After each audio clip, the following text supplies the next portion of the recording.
नमस्कार, आप सभी को बात करते हैं उत्तर प्रदेश यूपी की सबसे बड़ी महत्वपूर्ण 50 ऐसी खबरें। और आप सबको पता है जो परिणाम था चुनाव का आ चुका है और आपको आज ये सारी चीज़ें आपको बताने वाला हूँ जो बहुत महत्वपूर्ण है कि कब नरेंद्र मोदी जी अपना जो शपथ है वो लेने वाले हैं, क्यों यूपी के अंदर ऐसी दिक्कत हुई जिस वजह से चुनाव में कुछ ना कुछ चीज़ें ऐसी देखने को मिली, वरना यूपी के अंदर बहुत अच्छा हो सकता था चुनाव में। तो सारी चीज़ों को विस्तार से जानेंगे, क्या क्या विचार क्या क्या राय मिली है, उन सभी सुर्खियों को जानेंगे। ठीक है, उससे पहले आपको थोड़ा सा अपडेट देता हूँ। हार जीत राजनीति का हिस्सा, नंबर गेम चलता रहता है। और आपको बता दें, पुतिन और सुनक ने लगाया फ़ोन, बाइडेन ने भेजा मोदी जी को बधाइयों का संदेश। और आपको बता दें 5 लाख वोट मिलने से यूपी का नज़ारा कुछ बदल जाता। उसी के बाद बताएंगे राहुल गांधी के हारने के बाद योगी के मंत्री दिनेश प्रताप का बड़ा ऐलान। जी हाँ, उसी के बाद और भी चीज़ों को जानेंगे। बहुत सारी बड़ी अपडेट है आज मेरे पास में, क्योंकि बहुत टाइम लगा के ढूंढ के लिए आपके पास में सारी खबरें लेके आया हूँ। तो चलिए ध्यान से सुनते रहिए इस वीडियो को। बात करते हैं सबसे पहली महत्वपूर्ण बड़ी खबर। हार जीत राजनीति का हिस्सा है, नंबर का गेम है, चलता रहता है। दूसरे कार्यकाल की आखिरी कैबिनेट की बैठक में पीएम मोदी ने यह कहा। आपको बता दें, राष्ट्रपति को इस्तीफा सौंपने से पहले प्रधानमंत्री नरेंद्र मोदी ने अपने दूसरे कार्यकाल की आखिरी कैबिनेट की बैठक की और उन्होंने इस चीज़ के बारे में बताया, तो एक नंबर का खेल है, चलता रहता है। ठीक है, ऐसा कुछ उन्होंने बताया और पोस्ट करके पढ़ना चाहो तो यहाँ पढ़ सकते हैं। उसी के बाद आपको बता दें, जब मोदी जी जीत चुके हैं तो उन्हें बधाइयाँ तो आनी थी और देश विदेश से बधाइयाँ न आए, ऐसा हो सकता है क्या? जी हाँ, आपको बता दें, पुतिन और सुनक ने लगाया फ़ोन, बाइडेन ने भेजा संदेश, मोदी को दुनिया भर से लगा बधाइयों का तांता। आपको बता दें, अफ्रीका से नाइजीरिया, केन्या, कोमोरोस के राष्ट्रपति ने मोदी को बधाई के संदेश भेजे। कैरिबियाई द्वीप समूह से जमैका, बाराबोडोसा, गुयाना के नेताओं ने भी मोदी जी को बधाई के संदेश भेजे। और क्यों ना भेजें, क्योंकि मोदी जी ने तो विदेश में जा के जो चीज़ें की हैं वाकई में मानने वाली बातें हैं। ठीक है, तो बहुत कुछ किया है, तो वहाँ के लोग संदेश भेजेंगे उनके लिए बधाई का। हमारी तरफ से भी मोदी जी को बहुत बहुत कॉन्ग्रेचुलेशन, बहुत बहुत बधाइयाँ। आप भी कमेंट में मोदी जी को कॉन्ग्रेचुलेशन बधाइयाँ लिख सकते हैं। चलिए इसी के बाद जान लेते हैं अगली बड़ी खबर। जी हाँ, अगर और 5 लाख वोट मिलने से बदल जाता यूपी का नज़ारा, भाजपा +52 तो सपा +60 सीटें जीत जाती। आपको बता दें, यूपी में एनडीए और इंडिया दोनों गठबंधन को 4.25 करोड़ वोट मिले हैं। और इतनी बड़ी तादाद में मिले वोटों में अगर किसी भी एक तरफ से 5 लाख वोट और जुड़ जाते तो यूपी का नज़ारा बदल जाता, 17 सीटें बढ़ जाती। सच में ये एकदम देखने वाला होता, जैसा कि आप देख सकते हैं, मैं आपको स्क्रीन पे दिखा दे रहा हूँ। चलिए इसी के बाद जान लें अगली बड़ी खबर। राहुल गांधी से हारने के बाद योगी के मंत्री जो दिनेश प्रताप हैं, उनका बड़ा ऐलान, 1 साल नहीं करेंगे जनता का काम। आपको बता दें, रायबरेली में राहुल गांधी से हारने के बाद योगी के मंत्री दिनेश प्रताप ने बड़ा ऐलान कर दिया। जी हाँ, दिनेश प्रताप ने कहा कि 1 साल तक जनता का काम नहीं करेंगे। यह भी कहा कि जनता काम के लिए राहुल से मिले। जी हाँ, ऐसा उन्होंने कहा। आपको क्या लगता है इसके बारे में आप मुझे कमेंट्स में बता सकते हैं। जी हाँ, राहुल गांधी से करारी हार के बाद योगी सरकार ने मंत्री और भाजपा प्रत्याशी दिनेश प्रताप सिंह रायबरेली की जनता से बेहद खफा हो गए, क्योंकि आप सबको पता है कि उनको लग रहा था कि हम जीत जाएंगे। और सबसे बड़ी बात है, वो हार जाना एक बहुत ही मन में एक ऐसा हो जाता है कि नहीं, हम जीतने वाले थे लेकिन ऐसा कैसे हुआ। तो वो जनता से काफ़ी खफा हो गए, इसीलिए उन्होंने ऐसा कहा। पोस्ट करके पढ़ना चाहो तो आप पढ़ सकते हो। चलिए इसी के बाद जान लें अगली बड़ी खबर। लोग समझ गए हैं कि भाजपा के हाथों यूपी आगे नहीं बढ़ सकता, डिम्पल यादव ने चुनाव जीतने के बाद दी प्रतिक्रिया। आपको बता दें, लोकसभा चुनाव परिणाम आने के बाद डिम्पल यादव ने एक प्रतिक्रिया दी। उन्होंने कहा कि यूपी के लोग समझ चुके हैं कि भाजपा के हाथों प्रदेश आगे नहीं बढ़ सकता। यूपी के लोगों ने भाजपा को नकार दिया है। आप लोग मुझे बताइए, क्या सच में ऐसा है कि यूपी के लोगों ने भाजपा को नकार दिया है? कमेंट्स में आप बता सकते हो मुझे, क्योंकि एक टाइम पे यूपी के अंदर जो नज़ारा था, जो पहले जो था और अब जो बदलाव हुआ है, वो शायद भाजपा आने के बाद ही कुछ बदलाव देखने को मिले थे। आप मुझे कमेंट में बताइएगा आपका जो भी विचार है इसके प्रति। चलिए इसी के बाद जान लें अगली बड़ी खबर। मुस्लिम वोटरों ने खामोशी से पलटा यूपी का नतीजा, ध्रुवीकरण को रोका और किसी चाल में भी नहीं फंसे। आपको बता दें, यूपी में मुसलमान वोटरों ने बड़ी खामोशी से रिजल्ट उलट दिया। मुसलमानों ने सांप्रदायिक ध्रुवीकरण को रोका नहीं, किसी के चाल में भी नहीं फंसे। पोस्ट करके पढ़ना चाहो तो पढ़ सकते हो डिटेल में। चलिए इसी के बाद जान लें अगली बड़ी खबर। पीएम मोदी ने दिया इस्तीफा, राष्ट्रपति ने किया स्वीकार। आपको बता दें लोकसभा चुनाव के परिणाम जारी हो चुके हैं और उसके बाद एनडीए का बहुमत आंकड़ा पार कर गया।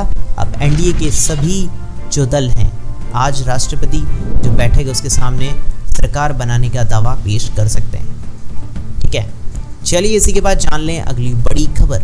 अयोध्या में बीजेपी के हारने की 8 सबसे बड़ी वजह। राम मंदिर निर्माण का भी नहीं मिला उन्हें फायदा। आपको बता दें अयोध्या में सपा ने जीत का परचम लहराया और बीजेपी को करारी हार का सामना करना पड़ा। यह राम मंदिर निर्माण और प्राण प्रतिष्ठा कार्यक्रम के इतने बड़े आयोजन के बावजूद बीजेपी यहां से जीत नहीं सकी। जी हाँ, अयोध्या में समाजवादी पार्टी जीती। जी हाँ, राम मंदिर निर्माण का नहीं मिला उन्हें कोई फायदा। अयोध्या में क्यों हारी बीजेपी? बताया जाता है कि जातिगत समीकरण थी। जी हाँ, अयोध्या में पासी बिरादरी बड़ी संख्या में, ऐसे में सपा ने पासी चेहरे अवधेश प्रसाद को अयोध्या में अपना उम्मीदवार बनाया और इसी वजह से उन्हें ज़्यादा वोट मिल गए। अवधेश की लोकप्रियता। जी हाँ, सपा उम्मीदवार अवधेश प्रसाद की अयोध्या की जनता पर अच्छी पकड़ थी। तीसरी चीज, संविधान पर बड़ा। जी हाँ, संविधान पर बयान पड़ा भारी। अयोध्या से बीजेपी उम्मीदवार लल्लू सिंह का संविधान को लेकर किया गया जो बयान है वो भारी पड़ गया। जी हाँ, लल्लू सिंह से नाराजगी। लल्लू सिंह अयोध्या से 2 बार सांसद थे। जी हाँ, राम मंदिर निर्माण के लिए घर और दुकान तोड़े गए। जी हाँ, अयोध्या में 14 किलोमीटर लंबा जो राम पथ बनाया गया उसके लिए उनके जो घर होते हैं या फिर जो दुकानें होती हैं वो तोड़ी गई थी जहाँ पे रोड बनानी थी। आरक्षण पर मैसेज पड़ा भारी। अयोध्या में बीजेपी को अपनी नेताओं और बयानबाजी और प्रोपोगेंडा भी भारी पड़ा। युवाओं में जो गुस्सा था वो भी दिखाई दिया। कांग्रेस के लिए दलितों में सॉफ्ट कॉर्नर। जी हाँ, ये सारी चीज़ें बताई जा रही हैं जो मेरे सामने आई, मैंने आपको बता दी। पोस्ट करके आप और पढ़ लेना। चलिए इसी के बाद जान लेते हैं अगली बड़ी खबर। यूपी में 50,000 किसानों ने किया मुफ्त बिजली योजना के लिए आवेदन। इस तारीख तक आप भी कर सकते हैं आवेदन। आपको बता दें तमाम शर्तों के कारण सिंचाई के लिए मुफ्त बिजली पाने के लिए किसान आवेदन नहीं कर रहे हैं। अभी तक 50,000 किसानों ने आवेदन नहीं किया। 15 लाख किसानों के पास निजी नलकूप चलाने के लिए बिजली कनेक्शन है। 30 जून तक आवेदन की अंतिम तारीख है और अभी तक काफ़ी कम किसानों के आवेदन किए गए। जी हाँ, जिनके खेतों में जो नलकूप हैं अगर वो लगाकर चाहते हैं कि उन्हें मुफ्त बिजली मिल जाए तो आवेदन कर लीजिएगा जल्दी से जल्दी। नहीं करोगे नुकसान आपका है। जी हाँ, इसमें आपको काफ़ी फ़ायदा मिल रहा है। बिजली कनेक्शन पर 1045 यूनिट बिजली मुफ्त रहेगी और इसके ऊपर के खर्च होने पर कोई छूट नहीं रहेगी। इतना करोगे तो फ़ायदा ही है, बचत है तो कर लो मेरी बात मान के। चलिए इसी के बाद जान लें अगली बड़ी खबर। गर्मी से त्राहिमाम के बीच मानसून को लेकर बड़ा अपडेट। जी हाँ, एंट्री से पहले 2 दिन झमाझम बारिश। आपको बता दें लोकसभा चुनाव नतीजों के साथ सियासी गर्मी बढ़ने के साथ ही आसमानी पारा चढ़ा हुआ है और इसी बीच राहत का इंतजार कर रहे लोग मौसम विभाग ने मानसून का बड़ा अपडेट दे दिया है। जी हाँ, 18 से 20 जून के बीच में प्रवेश करने की उम्मीद है। मानसून दिखेगा। मौसम वैज्ञानिकों का कहना है कि 23 से 25 जून के आसपास मानसून पहुंच जाएगा लखनऊ में। जी हाँ, मानसून अब पहुंच जाएगा, चिंता मत करो। इस महीने में बारिश झमाझम होगी और नहाइएगा मस्ती से झमाझम बारिश में। चलिए इसी के बाद जानते हैं अगली बड़ी खबर। हो जाइए तैयार, इन राज्यों में आने वाला है मानसून। यूपी में इस तारीख को होगी बारिश। आपको बता दें मानसून जल्द ही तटीय आंध्र प्रदेश, छत्तीसगढ़ के कुछ इलाकों में, दक्षिण उड़ीसा, पश्चिम मध्य और उत्तर पश्चिमी बंगाल की खाड़ी में दस्तक देने वाला है।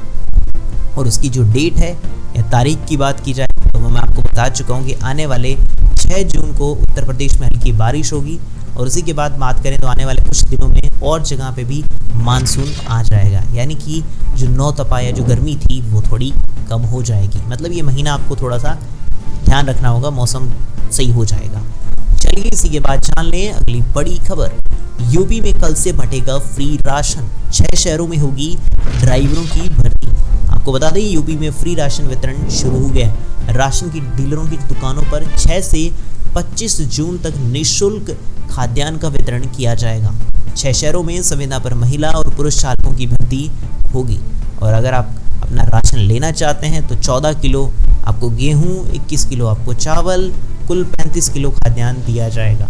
जी हाँ, चाहो तो इसे ले सकते हो और सुबह 6 से 9 बजे तक का राशन वितरण किया जाएगा। ठीक है, तो राशन ले लीजिएगा जिसने नहीं लिया है।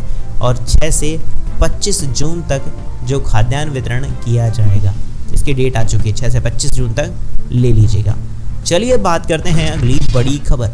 खाते में खटाखट पैसे लेने कांग्रेस दफ्तर पहुंची महिलाएं, फॉर्म जमा करने के बाद मायूसी। आपको बता दें, लोकसभा चुनाव से पहले कांग्रेस ने कई परिवारों को गारंटी कार्ड वितरित किए थे। इसमें जो गरीब परिवार की महिला मुखिया को हर साल 1 लाख रुपए देने का वादा किया गया था और इसे लेकर कांग्रेस दफ्तर पर भीड़ लग गई। जी हाँ, प्रधानमंत्री नरेंद्र मोदी ने राहुल गांधी पर निशाना भी साधा था इसको लेकर।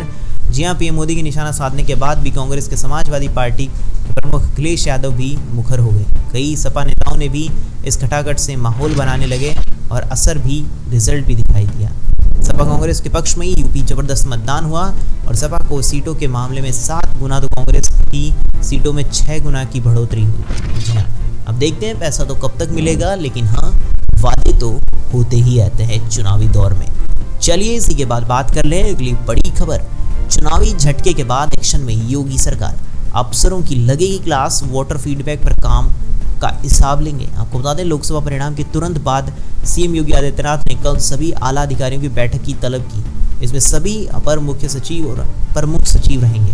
अब इनसे बात की जाएगी, मीटिंग होगी, देखते हैं क्या होता है इस मीटिंग में, आने वाले समय में पता चलेगा। यूपी की 80 में से 33 सीटों पर ही भाजपा को मिली है। जी हाँ, ये बहुत बड़ी, ऐसा लग रहा है कि सच में कुछ अलग ही हो गया, वरना इससे ज़्यादा सीटें मिल सकती थी।